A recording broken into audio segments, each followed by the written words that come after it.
Like a phoenix rising from the ashes, it's Rust Pocket Redemption!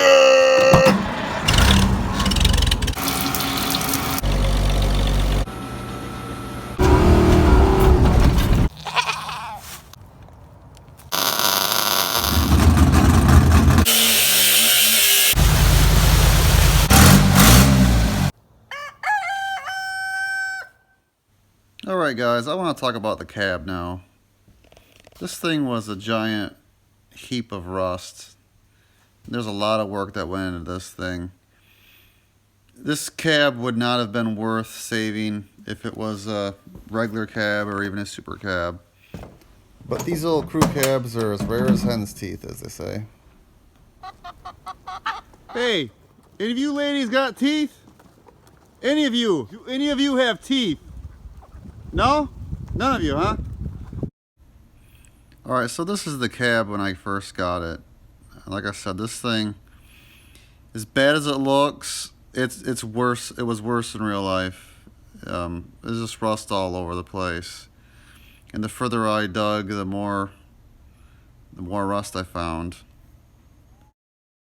So the front floor pans weren't a big deal. They make those. So those were easily replaced. And some of the other features of the floor that aren't that complicated, so they're easy enough to make. But the rockers, front and rear rockers, they were all pretty bad.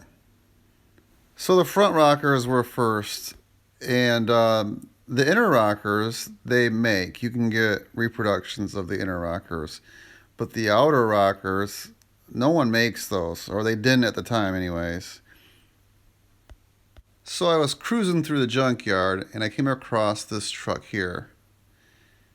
It was beat up, rusty, is nothing anyone was going to save.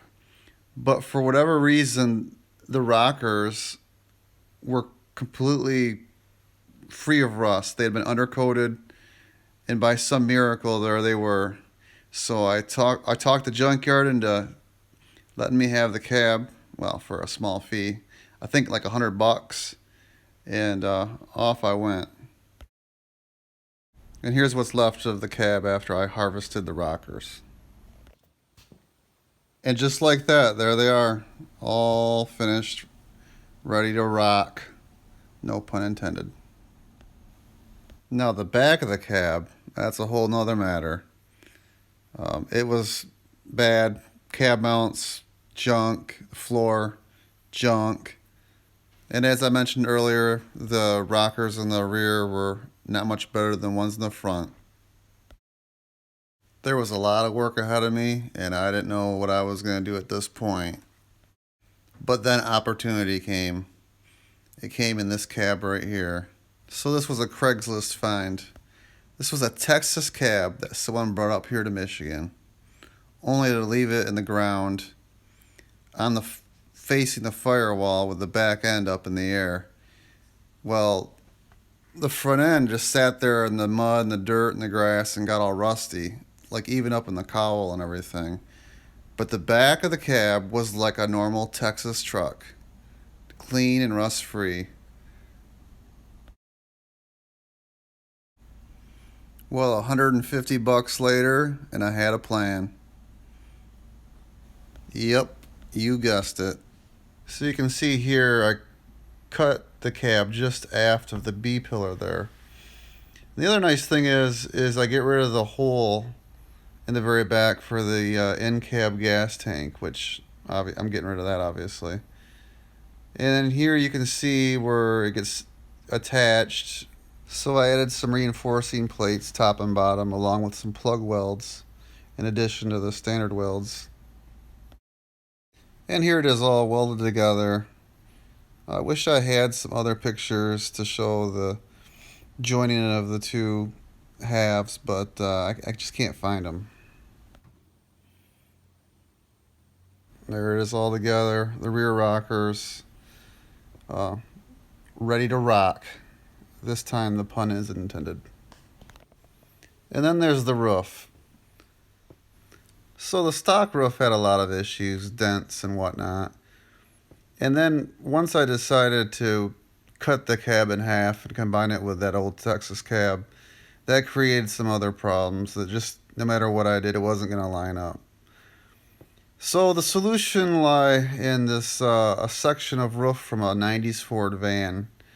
As you can see, it has ribs, which gives it a lot of strength. The stock roof on these things is just one slight gradual curve, and it tin cans really easy. It's impossible to work on if there's any damage to it.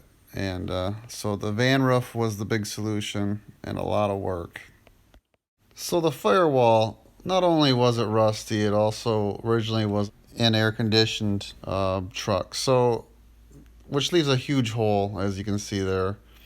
So I ended up using a section of Firewall from that junkyard truck that I used their front rockers from, and welded that in. And then I didn't even use the hole for the heater motor because I ended up having to weld that shut because I used a Vintage Air HVAC system for this truck. It's going to be air conditioned, but all that stuff's under the dash. Then you can see the driver's side Firewall had some pretty extensive damage as well. The remainder of the floor needed bracing, and little side steps for the rear, where the rear doors are, needed work. And so this is just some pictures of the bottom of the cab, obviously, and here it is getting primered. And then after that, I coated it with the bed liner. Here's the steps I was talking about by the back doors. I did add seatbelt pockets for the shoulder harnesses. This was an older cab, so it didn't have those for the front seats. And I actually added them for the back seats as well because, you know, why not keep the kids safe, or whoever wants to wear a belt back there. Well, I guess that's pretty much it. That was a lot of work that I just broke down into less than 8 minutes. There was a lot of blood, sweat, and tears.